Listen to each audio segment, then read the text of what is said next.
Hi everybody, I'm out in Selkirk today. I want to tell you a wee ghost story. But before I do, I'll give a wee bit of the history on this place. At the Kirk of the Forest. The place where it's presumed that William Wallace was made the Guardian of Scotland. And I say presumed because it's also thought that he might have been made the Guardian of Scotland out in Ettrick Forest. But this place at that time was part of Ettrick Forest, so it's not really known where he was made the Guardian of Scotland. But at some point in the 12th century, as you can see on the board here, King David issued a charter giving land to Tyronnesian monks to establish Selkirk Abbey, and they decided there was no suitable land around here, and they moved to Kelsen in 1128. And this church that we're at the now became Selkirk's religious centre. And around about the same time, Selkirk Castle stood nearby on the top of this hill. So at the top of the hill there. So there's a wee bit of the history. I'll let you read the rest of the board. Do the top bit again for ease. No, I've had a shouting off a friend that I'm moving away for the boards too quickly, and I'm not giving them time to pause and read. So hopefully that's a wee bit better for you.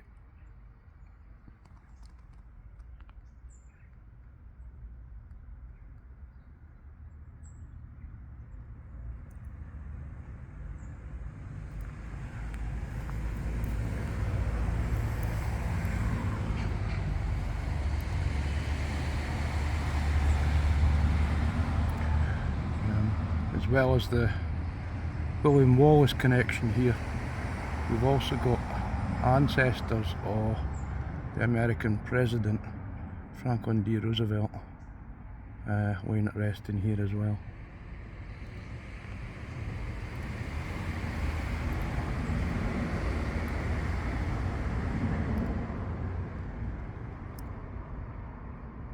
But I'm not going to run in and visit them. Now, when I'm telling you this ghost story, I'll take a wee walk around.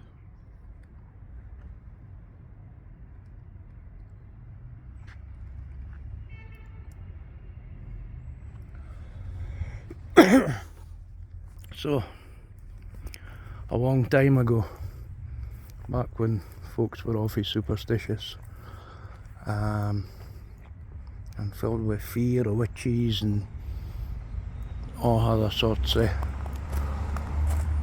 stuff, superstitious stuff, there was a man lived here in Selkirk called Robbie Henspeckle, and he was a shoemaker and a cobbler, and he was a nosy man, and he kent everybody's business, absolutely everybody in the town. And one day he was working in his shop, and a stranger come in and asked him to make him a pair of shoes. And Robbie, being the kind of man he was, set about asking him all sorts of questions, and couldn't get any answers out the man whatsoever. So he basically took the order, took the measurements for the shoes, and the man says to him, he says, "I want them, I'll be back in tomorrow in the morning. I want them ready for then." So he left, and Robbie, being the kind of man he is, set about asking everybody who the man was, giving him a description of him and everything, and nobody'd heard of him, nobody knew of him. So the more he asked, he eventually come across somebody who had said to him that there recently was a a death. Oh man, for a few tunes hour, and he fitted the description. And Robbie, being the way he was, kept asking other folks, and the more folks he asked, the more folks tell him that, yeah, that same story, he fitted the description of the man that had recently died.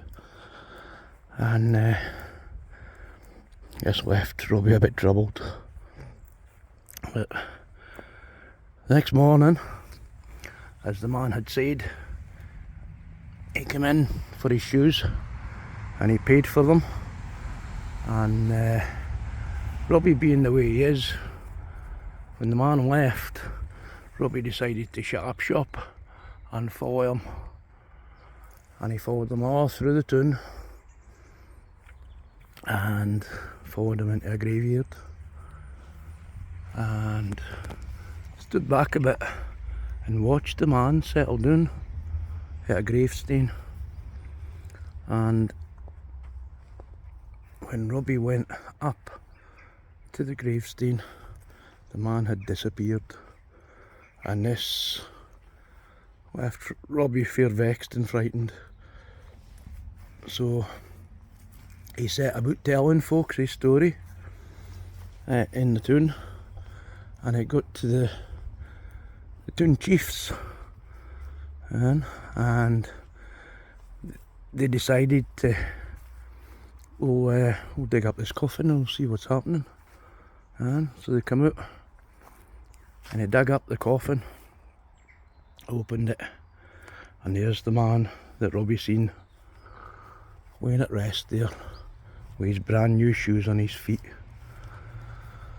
And this was quite a quandary for the town. How could this happen?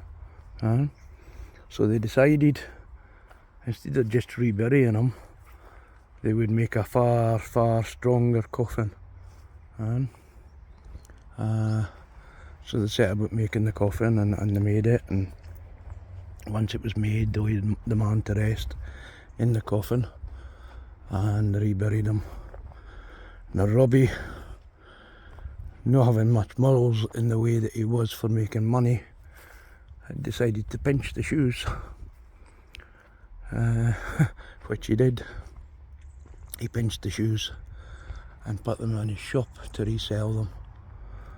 And not long after that, Robbie disappeared, and so did the shoes. And nobody kent what had happened to Robbie at all. So the town chiefs decided, right, we're coming back out here to the graveyard, and we've got to see what's what, and they dug up the coffin again. And when they dug up the coffin, there's the man laid to rest, the stranger, and he's wearing his brand new shoes. And for that day that Robbie disappeared, he was never ever seen again. Here you are, folks, wee ghost story for Selkirk. I reckon if it's true or no, but certainly one of the tales for this area.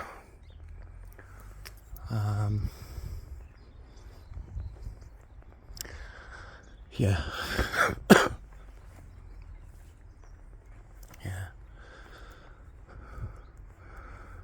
So, I hope you've enjoyed this wee walk around the Kirk of the Forest. Churchyard. Selkirk's oldest church. I'm saying this is the oldest church, it's no. This is a rebuild on top of a church that was thought to be there before. In fact, known to be here before.